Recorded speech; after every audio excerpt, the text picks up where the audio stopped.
this is on that we're looking at? Well, we're looking at it on PS3, but it will also launch on Xbox 360. Excellent. And, a familiar sight to any MX versus ATV fan, but, like, one of the things about this game is how many, different vehicles, different modes you get in, the different options you sort of present the player with. So what mode, what vehicle are we in now? So this, we're playing the 450 Supercross mode. So you start off with a you start off with a stock bike, but you can eventually work up to a pro level Supercross bike. We're brought back Supercross tracks, which we were only able to deliver a couple on MX vs. ATV Alive. The fans really wanted to have Supercross tracks, so that's what we started off with this game. So we have a full 17 race motocross series or Supercross series, and you start out on the smaller 250 bikes and work your way up through a couple seasons of that. Then we'll let you race the 450s here, like we're playing now. So you guys have got kind of a season structure going. Is that like a career mode? You sort of build your biker and build your stable, or your racer and build your stable of conveyances? Sure, it's a kind of a more simple arcadey style. Like you start off in the 250 East, then you go to 250 West, and once you've mastered that, then you can do the full 17 race series. On so it's a new from Alive. Alive had a leveling system, but whoa. We got first-person racing going on right now. Yep. Are you a first-person guy or a third-person guy when it comes to?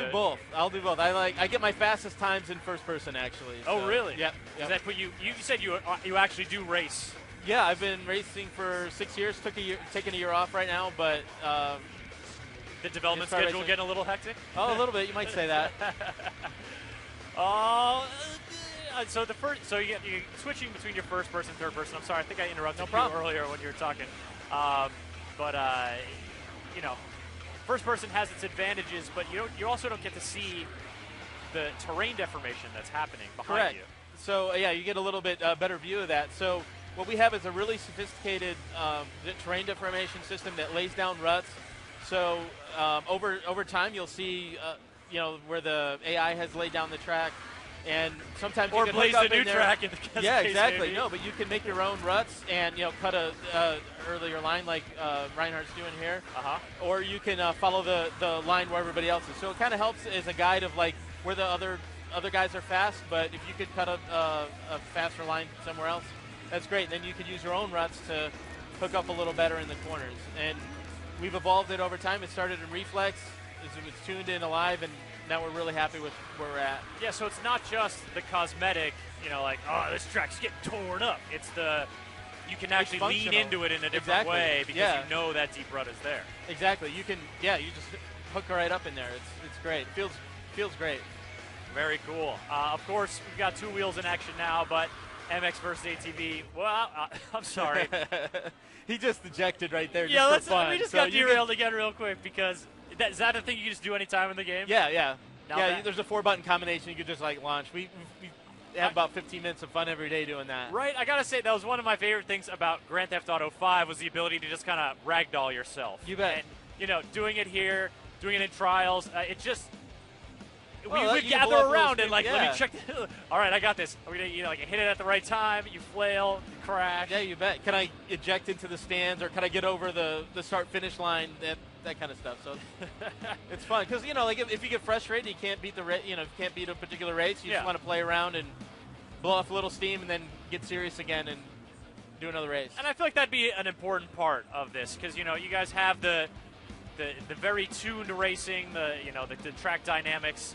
The very competitive edge. Sure. You also want to have a little fun with it. Oh, no, exactly. And we've talked to some of the very top pros in racing, and they like to kick back and have fun. They don't want it to be, super technical. They do that every day. Yeah. You got to get out there and have fun. They love to just throw themselves off the bikes willy-nilly. Yeah, I'll just throw my career away. That's fine. $2 million a year. That's fine. Whatever. No problem, yeah. Just for laughs. Woohoo! Oh, video games helping us do the things we would die doing in real life.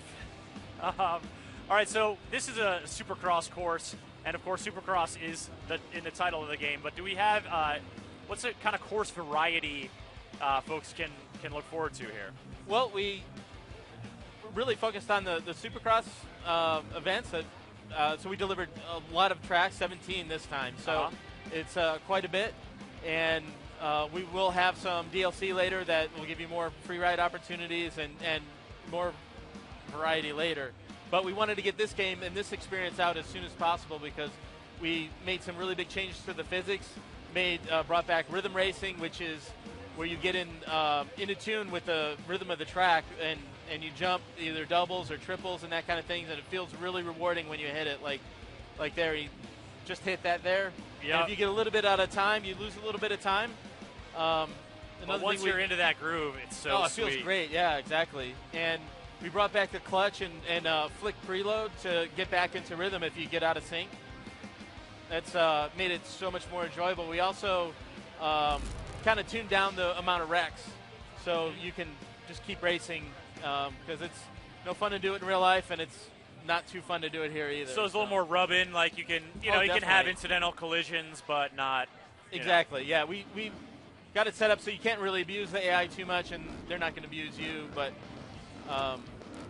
just found that people don't like to spend time laying on the ground. They want to burn laps. I got to say, though, when they were bouncing off each other, I was having visions of my Sega Genesis past and kind of wishing there was like a crowbar in that guy's exactly. head. Have you guys ever thought of, like going a little bit more bonkers with game modes? Something, obviously throwing yourself around, you can have some fun with that, but like, have you thought about getting really silly? Yeah, we've got a whole bunch of, great ideas that, we're going to need time to develop and get in the game. Okay. And we really wanted to get this one out as soon as we can because it's been 3 years and people are like, I don't know, we probably get like 20 questions every day on Facebook, like, when's it coming out? When's it coming out? So. Yeah, people clamoring for it. So when are you guys aiming for the release of MX versus ATV Supercross? Third quarter. The third quarter this year? That's what we can say. And you mentioned that's going to be an initial release, but then you're hoping to support that with DLC as well? Yep. Can you give us any insight into what like the pricing structure might be of the initial game versus the DLC stuff? You guys I'm not sure we've announced a price yet, but it's going to be a great price. It's going to be a really good value, a lot of game for the money. Very cool. Ken George from Big Bang Entertainment here with MX versus ATV Supercross. Thank you so much for coming on the set. Thanks a lot. To check it.